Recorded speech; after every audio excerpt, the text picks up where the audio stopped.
Well, I think there's too much talk about intuitions in philosophy, and it has a rather mystifying effect, as though we had some special faculty of intuition that gave us direct insight into philosophical reality or something of that kind.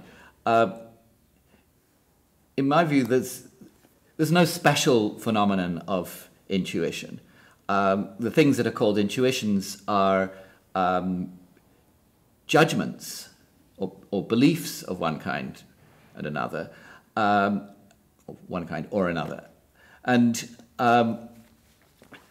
so asking why we're using intuitions in philosophy is like asking why we use judgments in philosophy. And I mean, the answer is, well, you can't do any kind of inquiry without making some judgments.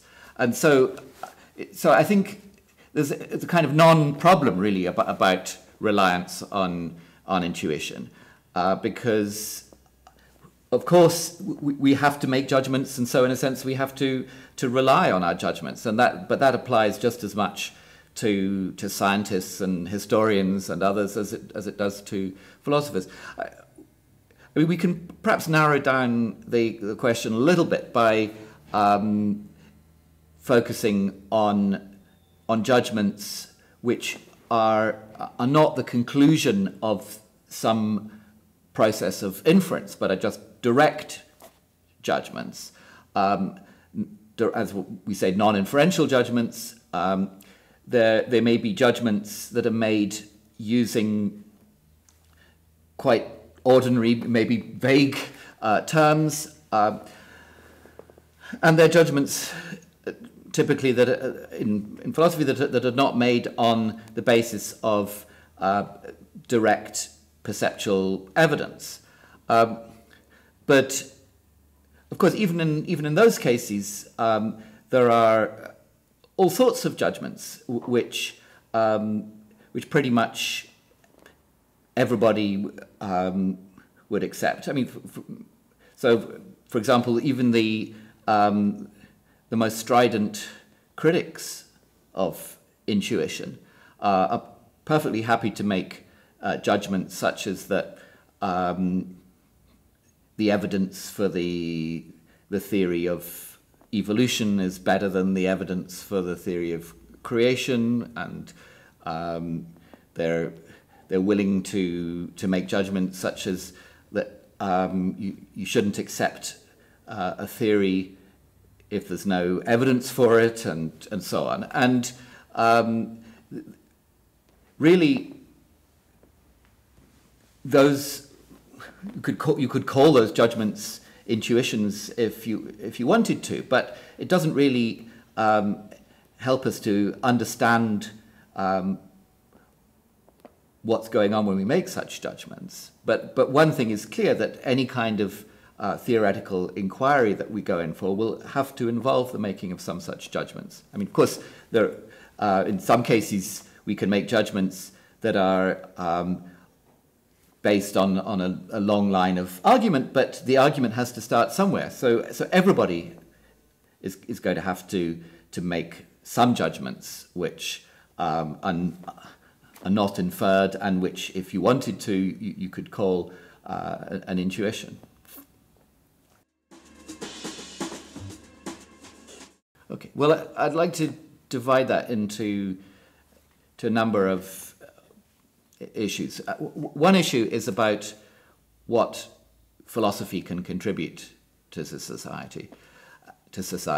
And I think there are lots of examples which show that philosophy has an enormous contribution to make to wider society.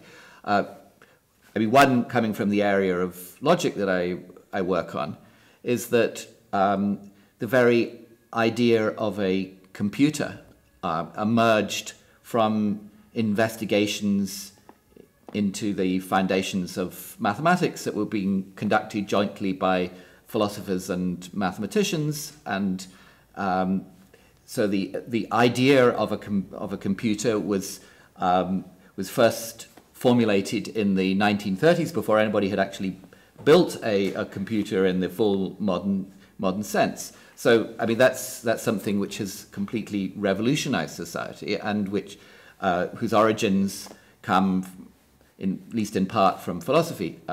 Another example would be if one takes political philosophy. An extremely influential book has been John Rawls's theory of justice, and a question which politicians in all societies have to grapple with is what is the basis of the legitimacy of the state, and how far can it interfere in private lives? How much? What kind of role can it play in redistributing goods or in applying principles of justice? And it's clear that those are philosophical questions. And yet another example is that in arguments for and against the existence of God. I mean, those are arguments which matter a lot to very many people, and that those are issues which have been debated for a long time in philosophy, and I think it's philosophy which has developed the most critical understanding of what kind of structure an argument needs to have in order to be valid. So I don't think there's any doubt that philosophy has a major contribution to society. Now, a different question is what role philosophers themselves have to play in that. And I mean, I think some people imagine that that philosophers somehow should all be public intellectuals who are appearing on television to directly apply their ideas to specific issues in contemporary society. And of course, I don't think there's anything illegitimate about a philosopher doing that, but I think it's a great mistake to suppose that there's any special obligation on philosophers to do that, more than there is on people who practice any other intellectual discipline. I mean, historians, biologists, all sorts of people have huge contributions to make to society. But it doesn't mean that every historian should be a public intellectual or that every biologist should be a public intellectual. I mean, very often the kind of contribution which those subjects can make has to be mediated through several layers of what one can call, in a good sense, popularization. That's to say that the original abstract theories are typically formulated in a way which makes them hard to apply to practical problems. And so, in a way, they need to be reprocessed in a way that makes their practical applications clearer. And I mean, some things are gained and some things are lost in that process.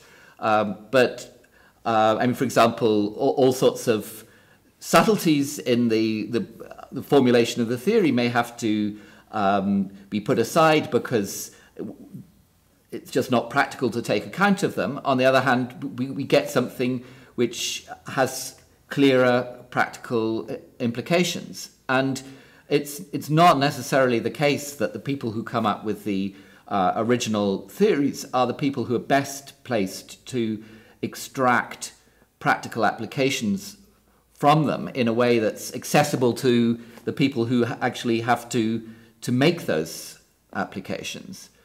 So that I think there's space for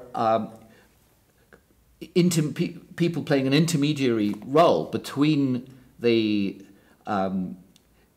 philosophy and its practical applications.